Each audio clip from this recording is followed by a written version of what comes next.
Buenas noches, estimados. Vamos a iniciar la transmisión de esta charla sobre introducción a la restauración ecológica. Bienvenidos de parte de la Red Estudiantil de Restauración Ecológica y el Grupo Arlequín. Es un placer tenerlos por acá.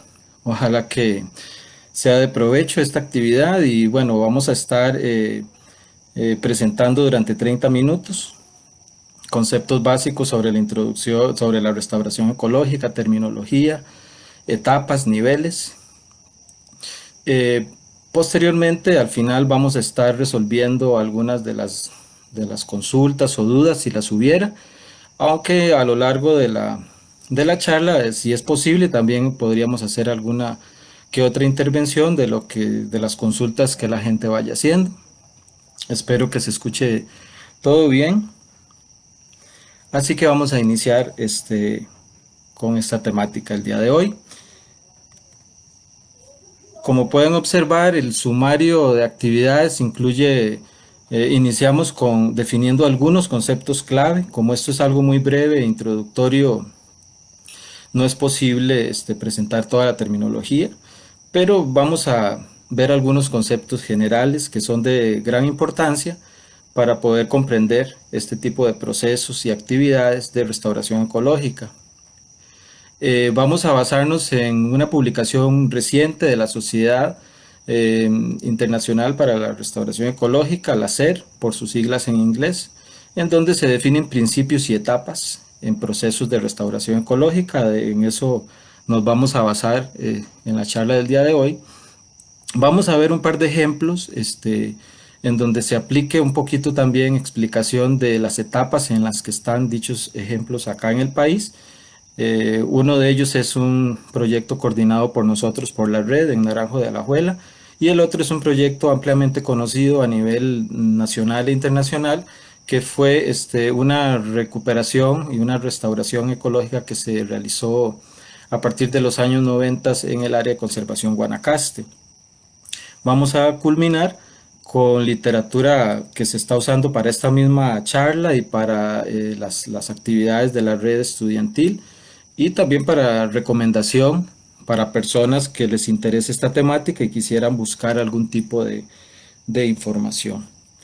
Iniciamos entonces con la definición, cómo no, de la restauración ecológica.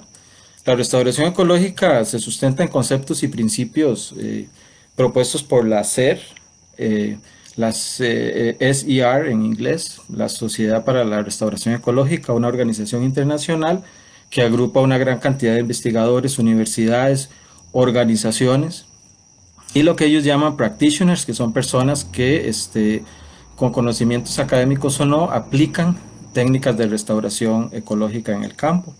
La definición de las definiciones más recientes del hacer nos indica que la restauración ecológica consiste en asistir a la recuperación de ecosistemas, ayudar a esa recuperación que han sido degradados, dañados o destruidos. Esta es la base de la que partimos para definir entonces la restauración ecológica. Es una serie de acciones, si se quiere decir de esa forma, y contrasta con otros términos, por ejemplo, el término de lo que es ecología de la restauración, que es el estudio de esos procesos de restauración, este, para crear técnicas apropiadas que permitan llevar a cabo la restauración como tal. Dentro de los conceptos clave que debemos ver el día de hoy está algo muy importante que es el factor de disturbio, de gran importancia para personas que no tienen conocimiento exacto de lo que son los procesos de restauración. El factor de disturbio es porque para poder, vamos a ver, reparar un ecosistema o poder mejorar las capacidades de ese ecosistema, muchas veces hay un factor que hay que resolver, hay algo, puede ser un zacate, puede ser algún tipo de vegetación, en algunos casos puede ser alguna infraestructura, como alguna represa, como alguna carretera. Son cuestiones, cosas que impiden, digamos, que la recuperación ecológica se dé de forma natural. Por lo tanto, en términos generales, el remover el factor o los factores que no están permitiendo a la naturaleza y al ecosistema funcionar normalmente es de vital importancia identificar antes de iniciar un proyecto de este tipo, para saber de qué forma resolver y remover ese factor de disturbio. Otro término de importancia, porque se va a mencionar en algún momento, es el reclutamiento, que es un término botánico. Esto tiene que ver con la capacidad de un área, de un ecosistema, de reclutar nuevas plántulas, de atraer nuevas especies, nuevas semillas. Esto se da muchas veces inducido, por ejemplo, por la avifauna, entre otras. Entonces, este reclutamiento es vital porque en una zona que está muy degradada, los porcentajes de reclutamiento de nuevas plántulas son ínfimos, entonces no se da una recuperación, va a tardar mucho más ese ecosistema en, en recuperarse, por lo tanto hay que asistirlo. Muchas veces cuando se hacen planes digamos, para restaurar o recuperar un área, se hace mucho pensando en aumentar el reclutamiento de nuevas plantas. El hecho de estar sembrando árboles hace que haya perchas para que los animales puedan estar pasando las semillas de una área a otra, y además los árboles que van creciendo ofrecen cobijo a este tipo de nuevas plántulas y permiten que se recupere mejor. La resiliencia es un término muy de moda en la actualidad, perdón, incluso a nivel personal, en términos psicológicos y todo. Hoy en día se usa mucho el término resiliencia para referirse a la capacidad, por ejemplo, de una persona de salir de un problema o de una situación difícil y continuar, ¿verdad?, de una forma óptima. En cuanto a un ecosistema, la resiliencia es muy importante, porque es la capacidad que tiene el sistema de autorrepararse, de permitir los intercambios naturales, de forma que ese mismo ecosistema vaya mejorando, eh, y por lo tanto llegar a un punto de resiliencia por parte de un ecosistema degradado eh, es de suma importancia, porque a partir de ahí es posible que no tengamos que hacer tanta intervención que lleva mucho tiempo, mucho esfuerzo, muchas veces cuesta mucho dinero también. Así que llevar a un ecosistema a un nivel en el que el mismo ecosistema pueda repararse solo es de vital importancia, y lo vamos a ver a fondo más adelante. Eh, hay etapas dentro de los procesos de restauración ecológica previas a la restauración como tal. La restauración en realidad es un proceso muy largo y prácticamente es un fin último. O sea, antes hay que hacer un montón de actividades más. Uno no va a hacer restauración ecológica un fin de semana porque no funciona así.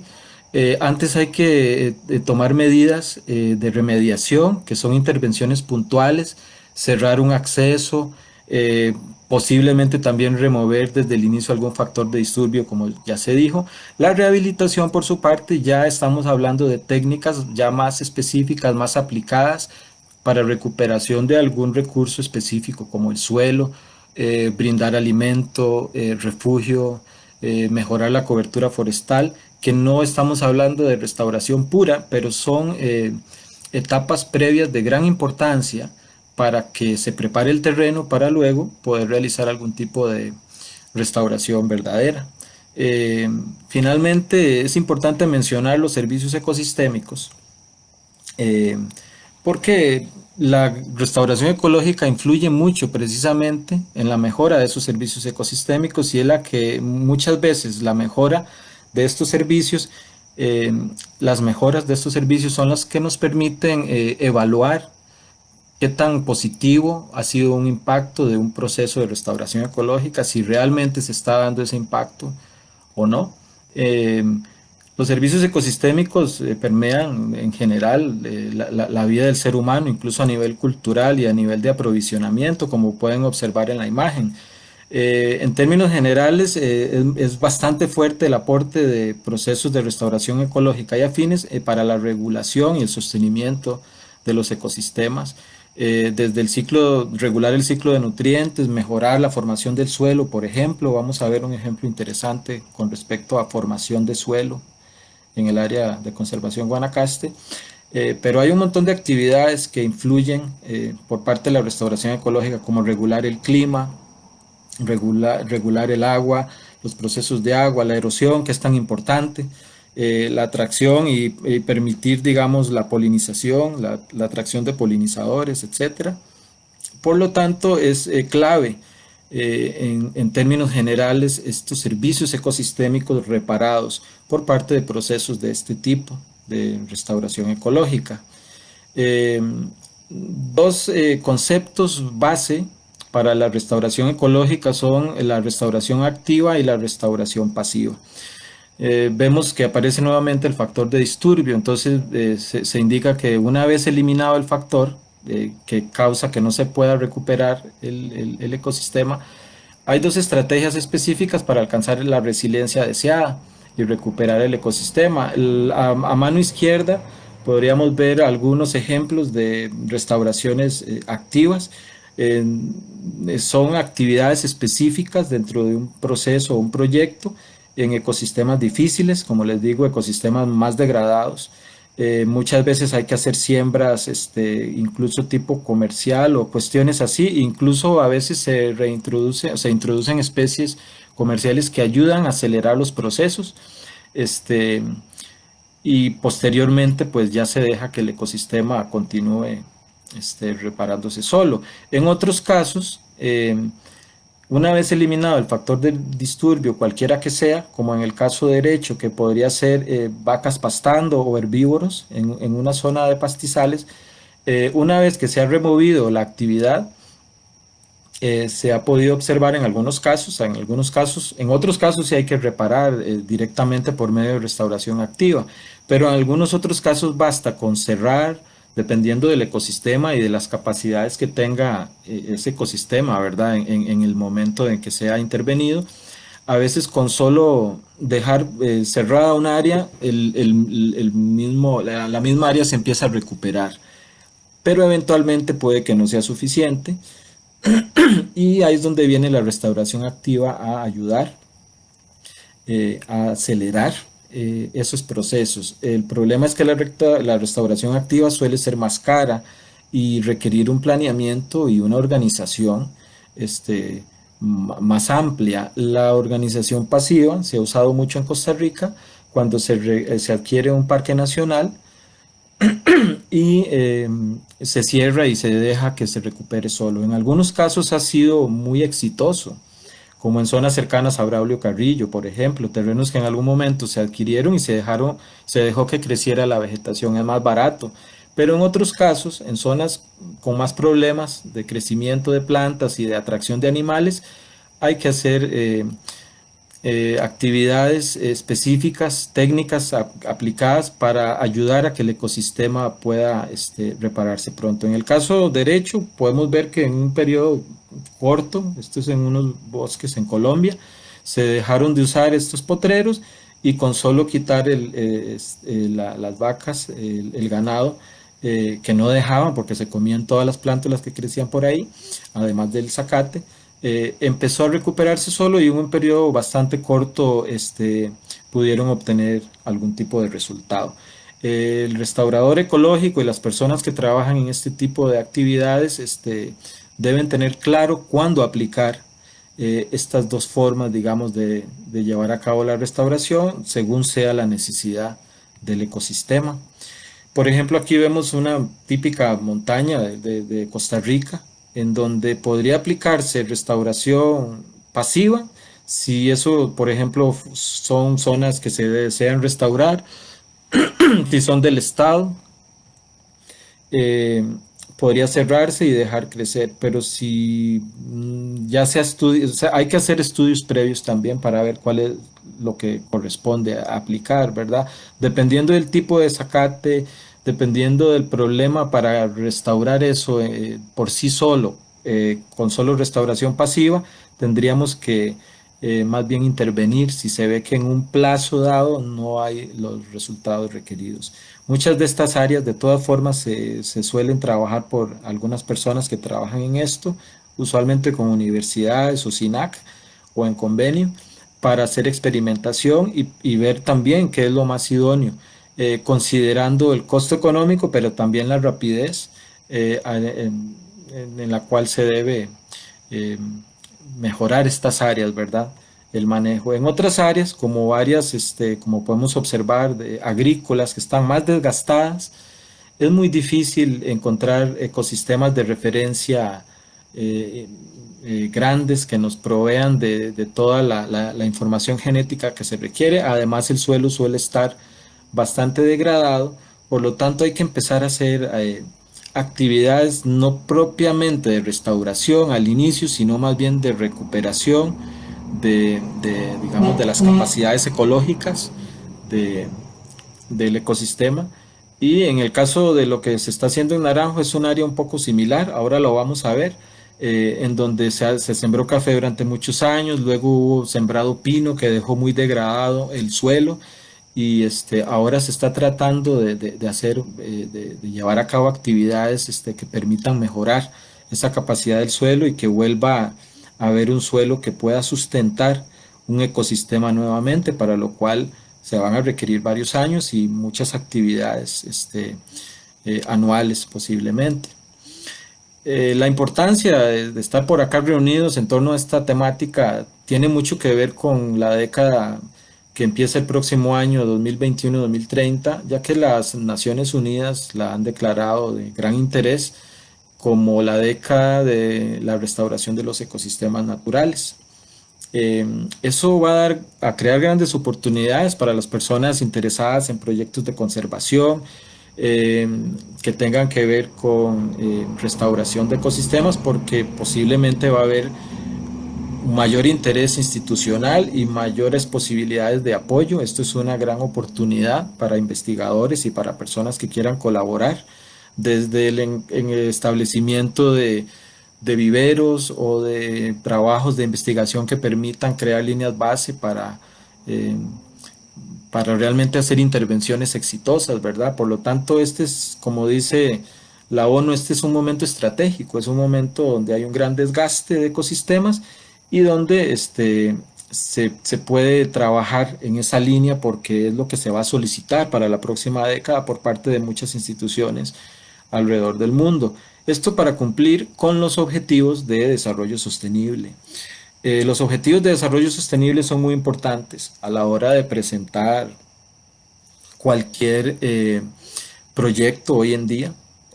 Y en este caso podemos indicar que la restauración ecológica es transversal, debe, como una temática de interés, debe permear en todos los objetivos de desarrollo sostenible. Evidentemente, impacta más directamente en los que van del 13 al 15, porque tienen que ver directamente con ambiente, con medio ambiente, acción por el clima. La restauración ecológica se denomina como una de las soluciones preferentes para combatir el cambio climático, restaurar lo que se pueda para que el clima también se equilibre, porque eso es parte del problema. Hay, ya los ecosistemas originales que regulaban el clima están desapareciendo. Es de interés de alguna forma poder restaurar o recuperar por lo menos capacidades básicas. Vida submarina, eso también tiene mucha importancia, incluso al trabajar la vida submarina estaríamos trabajando también el objetivo de hambre cero o de seguridad alimentaria por la gran importancia que tiene, por ejemplo, hacer trabajos de restauración de manglar o cuestiones todavía más complejas como restauración o seguimiento a arrecifes que en este momento están con tanta problemática. Como podemos ver, es transversal a todo, incluso puede ser permear en igualdad de género, si hay un grupo de mujeres, incluso mujeres indígenas que además son de una minoría, que tienen técnicas o que pueden tener algún conocimiento importante que transmitir en cuanto a viverización digamos o el conocimiento que ellos tengan sobre plantas de importancia, que sean nativas, que se puedan reintroducir, etcétera. Así que como pueden ver, en todos los objetivos podría calzar algo de restauración ecológica en la educación. Debe haber alguna parte del sistema educativo que trate en lo concerniente a la educación ambiental, la restauración de ecosistemas, etcétera. Pero como les digo, está muy directamente relacionado con acción por el clima, vida submarina y vida de ecosistemas terrestres, ¿cómo no? Y con el número 6, agua limpia y saneamiento, porque muchas veces estos planes de reforestación, que inician como planes de reforestación para asadas o para mantener el recurso hídrico o para manejo de cuencas, muchas veces pueden continuar hacia algo más complejo que tienda hacia restauración ecológica en sí misma. Esto es muy importante, lo de los objetivos de desarrollo, porque, como les digo, si alguien quiere meter un proyecto con el gobierno, con alguna instancia internacional, eh, usualmente se pide saber en qué objetivo ayuda a cumplir. Máxime que estos objetivos también son eh, hechos, digamos, o vienen de parte de la Organización de las Naciones Unidas, la misma que está declarando de gran importancia la próxima década como década de la restauración ecológica. Ya entrando un poco más en materia de lo que vamos a ver muy brevemente, les informo que, bueno, este es un material bastante nuevo que tienen esto que nos llega porque nosotros estamos adscritos al hacer, entonces son partes de las ventajas de obtener este tipo de información reciente. Lo que vemos por acá es la actualización de septiembre de 2019 y de acá es que sale información que vamos a ver hoy. Eh, Son los principios internacionales para la práctica de la restauración ecológica, los principios y estándares internacionales, que se dividen en una serie de puntos y en una serie de etapas. Además, lo que vemos a mano derecha viene como anexo en este material eh, y lo vamos a ver también cuando veamos los estudios de caso para tener una idea de cómo evaluar qué es lo que se está haciendo y a dónde se quiere llegar y qué es lo que hace falta o si algo ya está bien, pero otras partes necesitan trabajarse más. Estamos hablando de 6 variables y 18 subvariables que nos permiten evaluar diferentes elementos con puntuaciones específicas de 1 a 5, en donde el 1 es una deficiencia en esa variable, hay problemática, y el 5 es una recuperación total. Entonces, hay varias formas de monitorear estos procesos, pero esta matriz redonda es una de las últimas que ha sacado la SER para permitir a los investigadores y a las personas interesadas en toda esta temática poder evaluar, porque en eso está haciendo falta mucha información. Ok, hacemos muchas actividades, pero ¿de qué forma evaluamos realmente para saber si se está haciendo correctamente esta restauración? Las próximas 2 diapositivas están en inglés, pero igual creo que se pueden comprender y las vamos a explicar muy brevemente, sobre todo esta que nos habla de los 8 principios en los cuales se basa la restauración ecológica. En la edición de la SER de 2014 eran 6 principios y se han agregado 2 principios más, que son los que están ahorita de 7 y 8. En términos generales, es necesario como primer punto o principio involucrar a los interesados. Necesitamos determinar quién está interesado en que se reforeste, bueno, no solo reforestación, que es una actividad, pero que no solo se reforeste, sino que se vaya más allá. ¿Quiénes son los dueños de esos terrenos? Hay que trabajar con las organizaciones, con las fuerzas vivas, con las universidades, etcétera. Para empezar, necesitamos tener grupos de trabajo e instituciones involucradas. De lo contrario, van a ser trabajos muy puntuales que no van a tener un impacto real. Eh, el segundo punto nos indica que debemos obtener información de diferentes formas de conocimiento, desde conocimiento académico y actualizado, como esto que estamos viendo del hacer, pero también conocimiento, por ejemplo, el que tienen nuestros campesinos o nuestros indígenas. Hay que obtener conocimiento para mejorar los procesos de restauración de diferentes fuentes. No podemos quedarnos con un conocimiento solo académico o tampoco podemos quedarnos para desarrollar un proyecto de esto solo con un conocimiento empírico. Tiene que haber es muy multidisciplinar todo esto, entonces se tiene que integrar una gran diferentes tipos de saberes. Los puntos 3 y 4 tienen que ver con algo muy importante que son los ecosistemas de referencia y la ayuda que se le va a brindar a esos ecosistemas que se quieren recuperar. Es básico dentro de la práctica de la restauración ecológica. Es realmente básico este, encontrar un ecosistema de referencia. Eh, sano o lo suficientemente, que tenga suficiente cantidad de especies, de las especies que se requieren para poder replicar eso y poder hacer un buen proyecto de este tipo. El punto 4, como les decía, tiene que ver para saber si yo estoy haciendo restauración ecológica o no, o simplemente es un intento de otra cosa. En realidad, la recuperación de los ecosistemas debe ser evidente, o sea, sí debe apoyar verdaderamente y se debe medir que esos ecosistemas, lo que sea que se esté haciendo, implementando, sí los está mejorando. Por eso es importante la matriz redonda que vimos antes para dar seguimiento a este tipo de procesos. Los puntos 5 y 6 nos dicen algo que pues es muy importante en cualquier proyecto. En el punto 5 nos dice que debemos tener metas claras y objetivos claros también que guíen estos proyectos, que guíen qué es lo que queremos hacer exactamente, qué queremos recuperar, de qué forma lo vamos a hacer. Y como indica por ahí, necesitamos usar indicadores que sean medibles.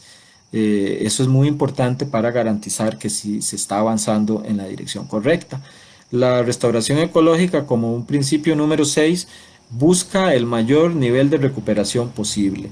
Si en un ecosistema sabemos que no vamos a poder llegar a un nivel por lo menos de una recuperación parcial, quizás no es un proyecto para restauración. Eso no quiere decir que no se deba intervenir, porque muchas veces sí se debe intervenir un ecosistema que no vaya a ser objeto de una restauración total, pero al recuperar ese ecosistema podríamos estar beneficiando a otros ecosistemas cercanos que puedan ser resilientes y que estén recibiendo, por ejemplo, semillas transportadas por aves y cosas así. Esto está sucediendo, por ejemplo, con el proyecto de la sabana, que tiene más de 250 árboles de especies nativas, muchos de los cuales ya están produciendo flores y semilla y todo esto. Si bien no se va a dar una restauración ecológica completa en la sabana, en estos momentos la disponibilidad de comida y de semilla hace que muchas aves estén llegando a alimentarse ahí y luego se desplazan a corredores biológicos como el María Aguilar o el río Torres, enriqueciendo esos corredores. Por lo tanto, cualquier intervención, aunque no sea exactamente restauración,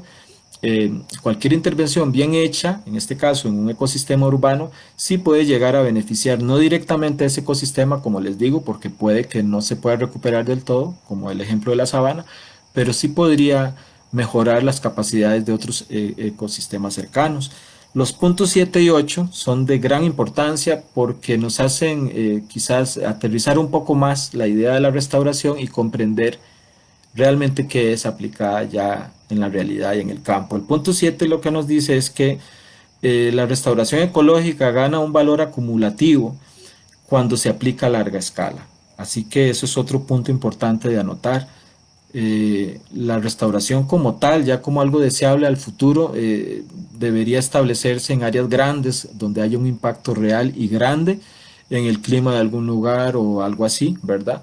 No siempre va a haber disponible grandes cantidades de terreno, pero en el caso de parques nacionales y países como Costa Rica, que tienen buenos espacios para esto, sí se puede observar en algunas partes que se ha podido recuperar incluso desde la montaña hasta el manglar, lo cual nos da mucha información de un ecosistema, digamos, completo o de varios en una zona de vida. El último punto es con el cual vamos a seguir porque vamos a ver una información sobre los niveles y etapas de la restauración. Nos indica que la restauración ecológica es parte de una serie o un continuo de actividades restaurativas. Son estas específicamente que vemos por acá. Esto es muy importante para entender en realidad la complejidad de la restauración ecológica. Lo que vemos arriba son 6 niveles, empezando por reducir un impacto social. Vamos a explicarlos en un momentito más en detalle. Mejorar el manejo del ecosistema, como pueden ver en el dibujo, aparecen por ahí unos arbolillos que antes no estaban, pero todavía hay mucho impacto humano. Estamos hablando de reducción de impactos, como pueden ver en la parte de abajo, como una primera etapa, muy anterior a la restauración ecológica como tal. Estos pasos iniciales nos llevan a una posible remediación y a una futura rehabilitación. Ahí entonces vemos el punto 3 que sería la reparación de las funciones ecosistémicas. Seguimos viendo infraestructura, seguimos viendo impacto del ser humano, pero ya parece que se va dando una sucesión. Parece que ya hay cómo empezar a trabajar ese ecosistema. Muchas veces en este punto es donde se inician muchos proyectos, porque este es un punto de inflexión. Muchas veces se reduce el impacto y se mejora el manejo, pero como sucede en la sabana, hasta ahí llegó. No se puede seguir porque las características del lugar no lo permiten o por muchas razones. Muchas veces se quiere iniciar un proceso y se vendió la finca o lo que sea y el nuevo dueño no estaba interesado. Por eso es de gran importancia saber dónde y cómo se va a trabajar y quién es el dueño de la tierra. A partir de ahí, se empiezan a hacer actividades específicas de reparación. Se podría empezar y ahí evidentemente hay un gran componente de restauración activa. Son esfuerzos muy grandes que hay que hacer muchas veces para recuperar funciones y como pueden ver en la parte de abajo, la remediación que inició en algún momento se traslapa con la rehabilitación que empezamos a hacer a partir del el nivel de reparación. Estos tres niveles iniciales son la base, porque a partir del nivel 4 ya se inicia un verdadero proceso de recuperación nativa. Podemos ver en el dibujo algunos animales que llegan, eso es un indicador, que no quiere decir que en la etapa de reparación no hubieran animales, pero posiblemente se les hace más difícil vivir ahí, quizás van de paso, van y comen si hubiera algo, pero no están las capacidades totalmente. En cambio, al iniciar el cuarto nivel, vemos más visitación, se pueden sacar indicadores viendo qué tipo de animales llegan, qué tipo de interacciones hay, si se están dando los procesos, si se está dando la polinización, qué tipos de animales viven ahí y de qué recuperación, digamos, de qué tipo de plantas también ya se van dando. A partir de ahí ya lo que queda ya son proyectos que a lo largo del tiempo se han sostenido y llevan a una recuperación parcial o a una recuperación total. La recuperación total es algo muy complejo y muy difícil de conseguir. Tendríamos que tener cerca un ecosistema muy poco dañado, prácticamente primario, que desde donde se pueda llegar a obtener otra réplica similar, ¿verdad? Usualmente la mayoría de este tipo de proyectos llegan a un punto alto de recuperación parcial sin una recuperación total porque en restauración ecológica difícilmente se pueda llegar a obtener lo que había. Además es muy importante recordar que el cambio climático modifica los ecosistemas. Por lo tanto, si yo quiero restaurar un ecosistema de bosque nuboso y el bosque nuboso que existe todavía ya está evolucionando a otro tipo de bosque porque se está calentando y porque las características están cambiando, yo también debo prever eso porque no puedo querer restaurar algo que ya no va a volver. Voy a perder tiempo, dinero e información importante en esfuerzos para algo que el resultado va a ser diferente. Vamos a ver un par de casos que para explicar un poquito más esta tabla, ¿verdad? Y comprender un poco cómo va. La red estudiantil de restauración ecológica colabora en varios proyectos relacionados con esto. Tenemos eh, una parcela en el Cerro Espíritu Santo en donde se está haciendo actividades, como pueden ver en la flechita, que tienen que ver mucho con el nivel de reparación. Podríamos entonces decir que no es una restauración ecológica pura en este momento, pero es que es necesario hacerlo.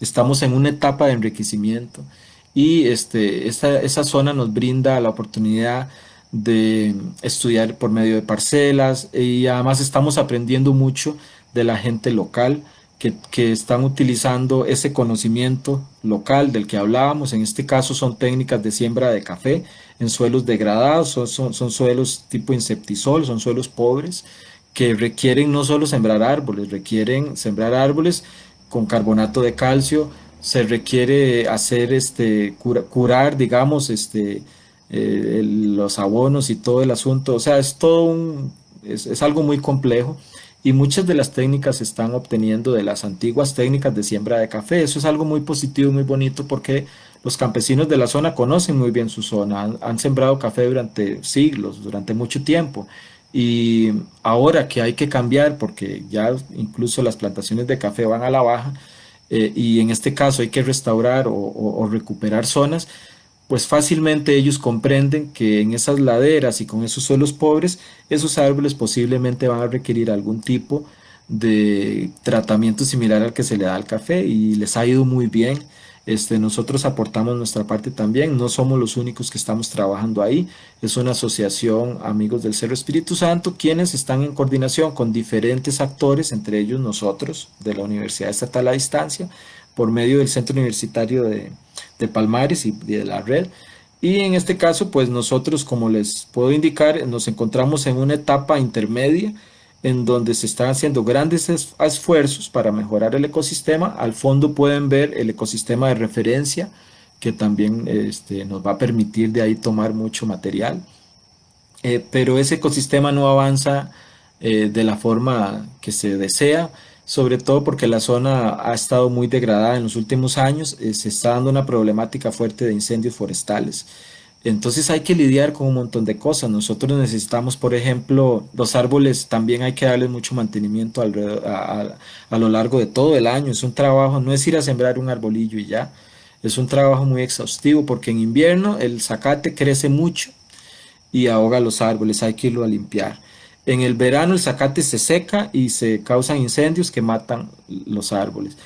Entonces, además quedan muchos restos de las antiguas poblaciones de pino y eso es combustible para las llamas. Cuando se da un pequeño incendio se extiende rápidamente porque está lleno de combustible. Entonces hay que hacer un trabajo muy exhaustivo. Tenemos esa oportunidad. Ahí ustedes pueden ver, a modo de ejemplo, no es la matriz circular aplicada a nuestro proyecto, pero más o menos se podría ver así.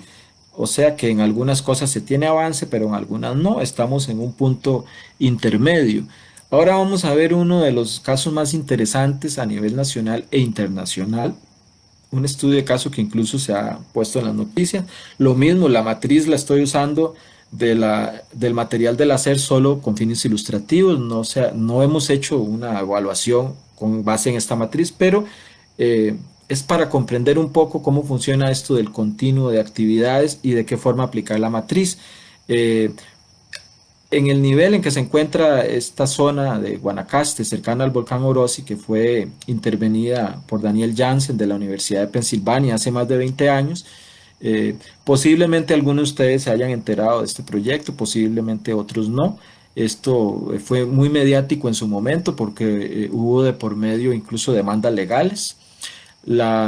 Aquí lo interesante fue que se removió el factor que impedía la regeneración, que como pueden observar era un zacate que cubría incluso a un ser humano.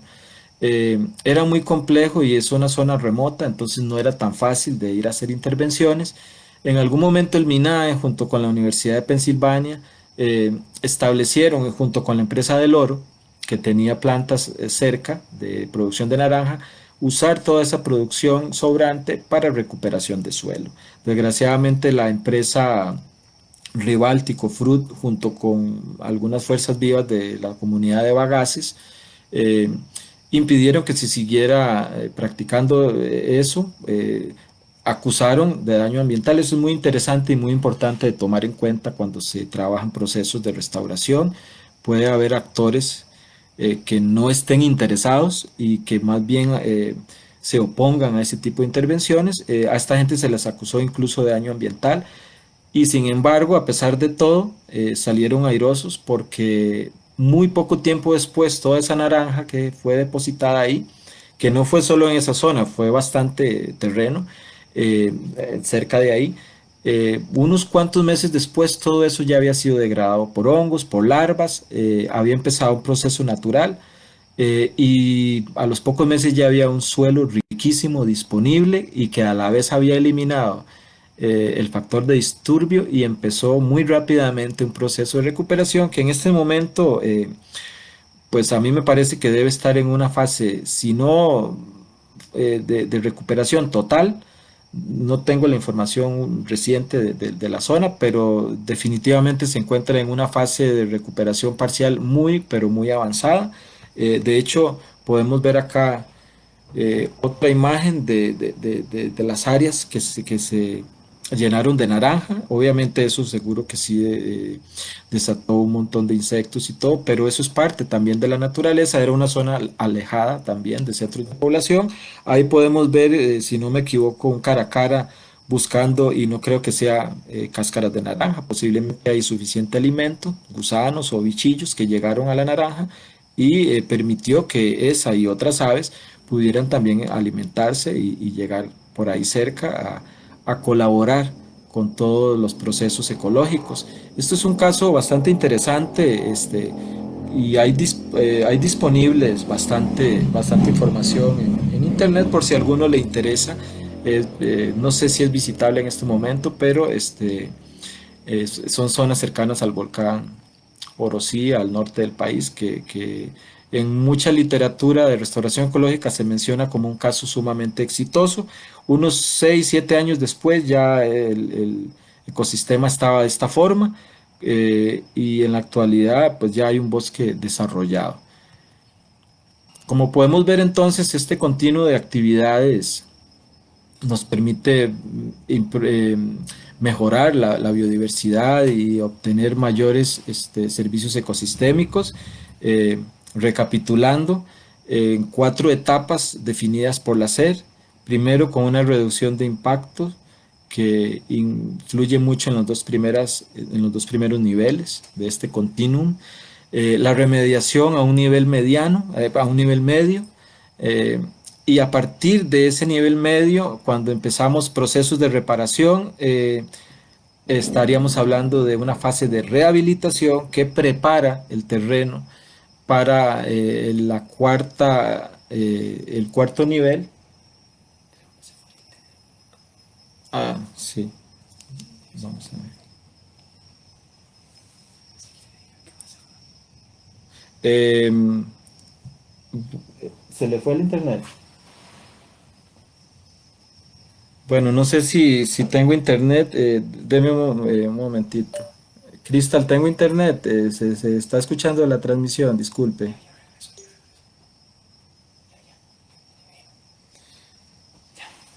Sí, se escucha. Bueno, creo que se cortó la señal, pero no sé, les agradezco si me hacen saber si todavía está disponible a la compañera Cristal o alguno de los compañeros de Arlequín. Creo que ya está restablecida la comunicación. Em, pero no sé, necesito como que me indiquen. Sí, ya está. Ok, bueno, vamos a continuar. Ahí me disculpan cualquier cosa. En todo caso, creo que ya vamos terminando, ¿verdad? Me he extendido un poquillo más, pero es que es bastante información. De hecho, la red estudiantil de restauración ecológica está preparando un curso introductorio de este tipo.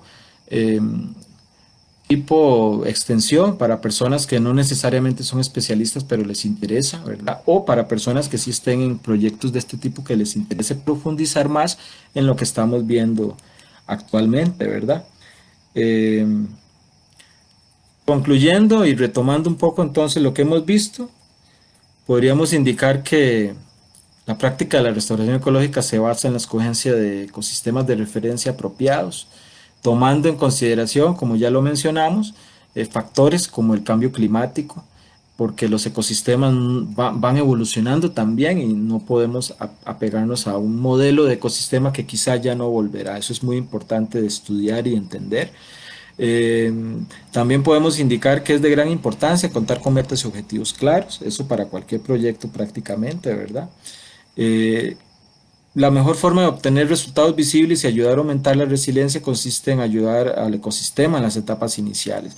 Como se hizo en Guanacaste, estaba leyendo una información publicada por la Universidad de Princeton a raíz de este caso de Guanacaste, en donde científicos norteamericanos indican que el proceso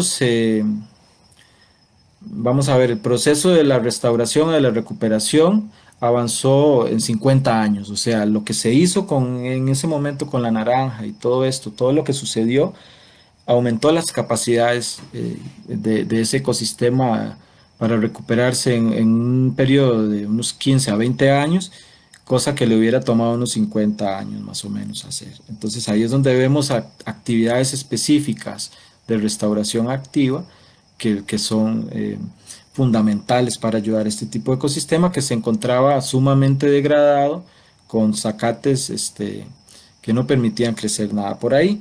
Eh, Finalmente, el involucrar y motivar a los actores interesados para este tipo de proyectos es fundamental, casi que como cualquier otro proyecto ambiental. Es necesario el trabajo con las comunidades, con las universidades, con las instituciones eh, para poder llevar a cabo este tipo de proyectos de una forma positiva.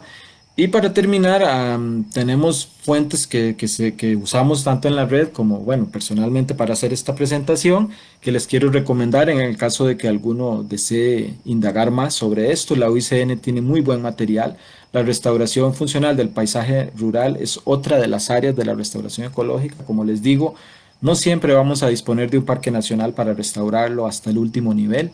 A veces se puede restaurar el paisaje, la colaboración con, por ejemplo, por medio de cercas vivas y cuestiones así, puede ser muy positiva para mejorar, por ejemplo, los corredores biológicos y la conectividad entre zonas que se están recuperando. Uno de los mejores materiales a los que pueden acceder sobre restauración ecológica, específicamente sobre técnicas en donde se ven también pasos específicos para llevar a cabo estos proyectos, es Restauración de Bosques Tropicales de Stephen Elliott, uno de los principales investigadores del mundo en esto. Esto es publicado por la librería del Kew Botanical Garden de Londres. Está disponible en inglés en formato PDF online gratuitamente y la versión en español sí se debe comprar. Se puede comprar ahí en el Kew Botanical o bueno, no sé si en Amazon o en otras plataformas se vende. Es un material de consulta sumamente actualizado e interesante. En América Latina tenemos al Instituto Humboldt de Colombia, uno de los institutos de esta región que más colabora con eso. Colombia tiene mucho avance en cuestiones de restauración ecológica, incluso tienen una política nacional de eso aprobada por el Parlamento, o sea que van bastante adelantados, porque eso permite un marco legal para trabajar a los investigadores y a las personas, a los educadores y a todas las personas que trabajan por ahí. Este libro de monitoreo también es de consulta para aprender cómo evaluar los diferentes esfuerzos que hay, ¿verdad? Y cómo no, pasarles nuevamente a la recomendación, esto sí hay que obtenerlo directamente del hacer. Nosotros vamos a estar, como les indiqué, preparando un curso para público en general de algunas semanas, de algunas horas, para entrar más en profundidad con respecto a los principios de la práctica de la restauración ecológica y los estándares internacionales y también para el uso de esta matriz y de otro material similar para evaluación o para planificar este tipo de proyectos. Esto sería por el momento, gente. Muchísimas gracias por, por, por estar por acá. Y pues no sé, en el caso de que hayan consultas, voy a tomar un momentito para verificar y poderlas evacuar. Me dan un segundito, por favor.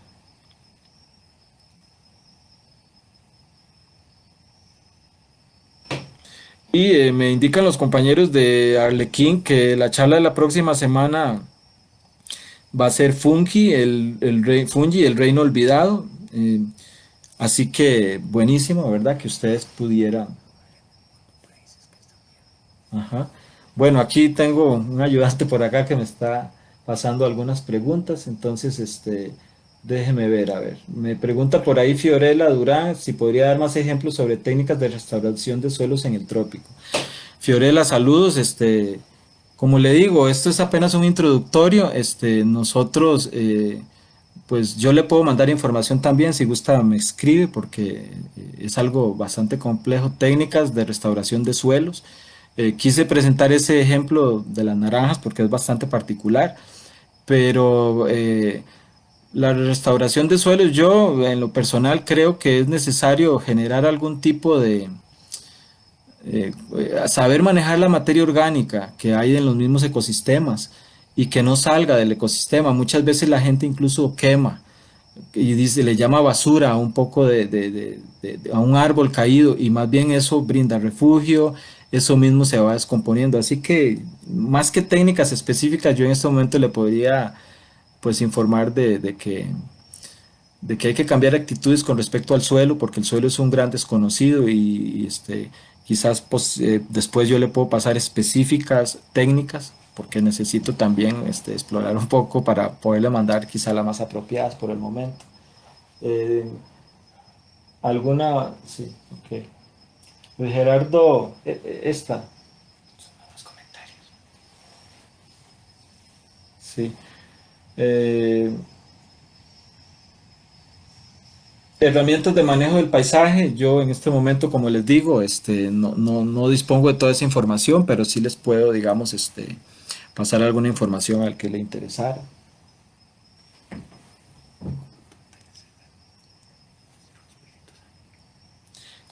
Dice Manrique Esquivel, ¿cómo tratan el zacate en el Cerro Espíritu Santo? De ahí, vieras que eso es una batalla y no hay un tipo de zacate. Hay como cuatro o cinco tipos de zacate y eso es un problema grandísimo. ¿Y cómo lo tratan? Bueno, Stephen Elliott incluso indica que eventualmente, si el problema es muy grande, se puede echar incluso algún agroquímico una única vez, para luego que uno tenga el suelo más expuesto, uno empezar a trabajar. Nosotros en nuestro caso no hemos llegado a eso, a pesar de que el problema es grande y se paga cuadrillas. Es que los terrenos están relacionados también con la Copro Naranjo y con la Municipalidad de Naranjo. Entonces, el trabajo que se está haciendo es muy duro y los grupos que van a trabajar realmente trabajamos bastante fuerte en campo.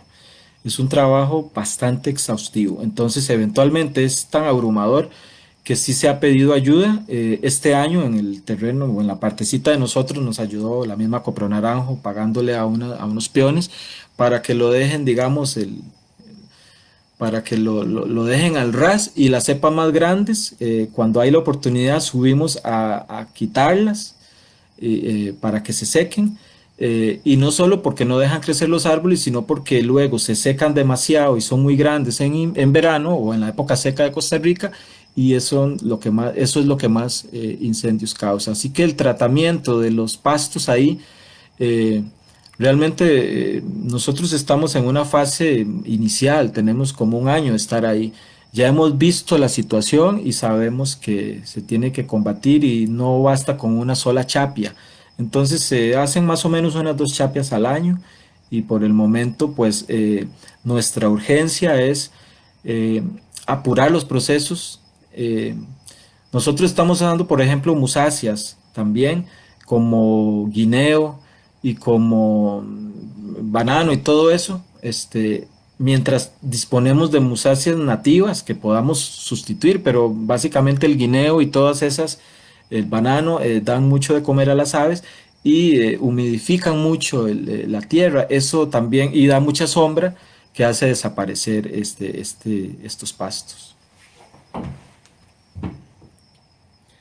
Génesis, saludos. Dice, me gustaría saber más de restauración en comunidad rural, si me podría pasar más información. Como puede ver, Génesis, ahí está mi correo, wvares@uned.ac.cr. Eh, con mucho gusto, por favor, escríbame y los que estén interesados, yo no tengo toda la información por acá, entonces, pero sí dispongo de información. Por lo tanto, si me escriben y me piden algo específico, yo con mucho gusto me comprometo a mandarles algún tipo de información y depende de lo que me pregunten hasta ponerles en contacto con alguna persona que pueda brindarles más detalles o alguna bibliografía específica. Gerson Ramírez, mucho gusto, saludos Gerson. ¿Qué recomendaciones daría para restauración de humedales? Es lo mismo, ¿verdad? No hay una receta. Y para la restauración de humedales, yo daría la misma recomendación que para otros ecosistemas, determinar qué es lo que hay que remover, determinar cuál es el estado de ese humedal, porque si es un humedal Ramsar o algo del estado, es necesario, digamos, la participación de esa institucionalidad. Si son otro tipos de humedales privados o algo así que estén más expuestos, pues habría que ver exactamente qué es lo que se puede hacer. Evelyn Ugalde, mucho gusto, me dice, ¿es posible que se restaure con árboles frutales de follaje y maderables en una misma zona? Claro que sí, en Guanacaste la finca experimental Horizontes, que pertenece al MINAE, pero es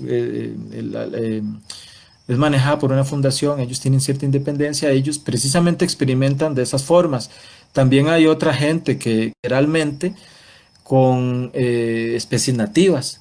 Más bien, muchas veces, como estamos haciendo con el guineo, como otras, por ejemplo, un árbol que brinda bastante sombra, crece rápido, aunque es un poquillo, se queda un poco en la época seca, es la manzana de agua, que no es de acá, no es de Costa Rica, es la manzana malaya, pero es una especie naturalizada. Muchas veces este tipo de árbol brinda mucho alimento. Entonces, en etapas iniciales, sobre todo, es claro, importantísimo incluir tipos de árboles así.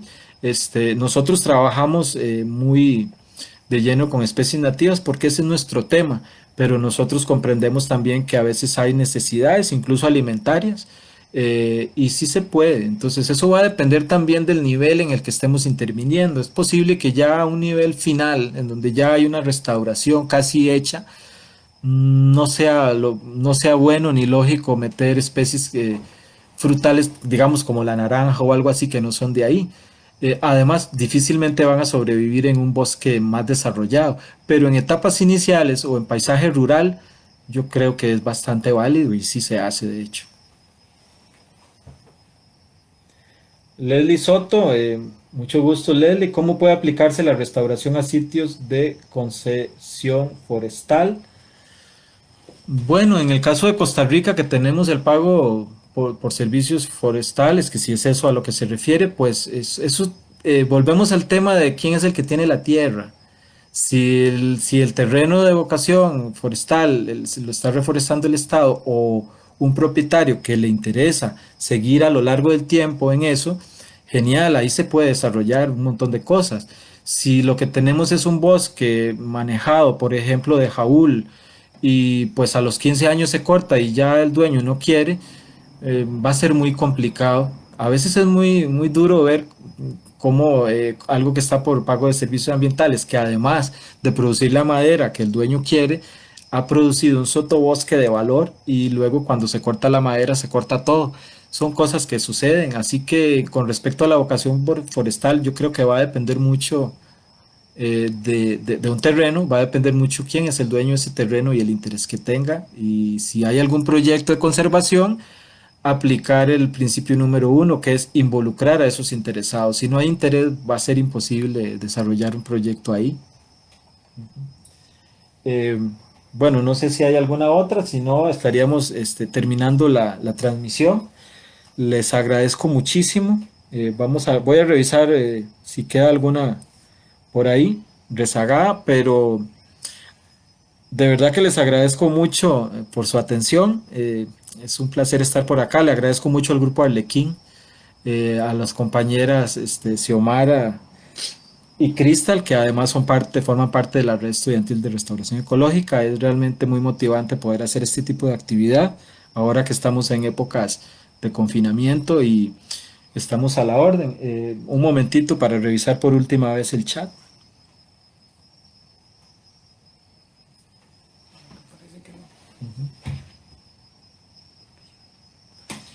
Y bueno, le repito, ¿verdad? wovares@uned.ac.cr.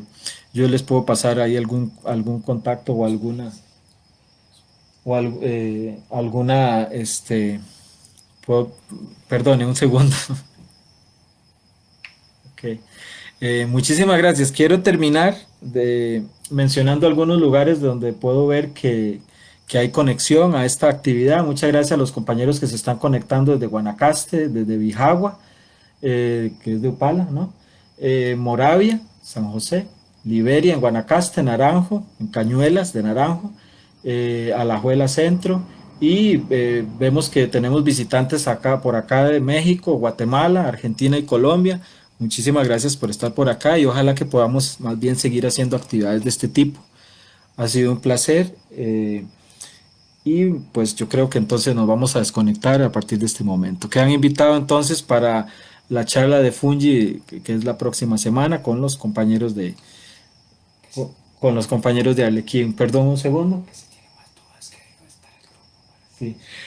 Claro que si tienen más dudas, igual las pueden dejar ahí en el grupo, ellos también me las van a pasar. Así que bueno, vamos a eh, finalizar la transmisión. Es mi primera transmisión de este tipo, así que les agradezco mucho por su paciencia y pues es una nueva experiencia para mí también. Muchísimas gracias, pasen buenas noches.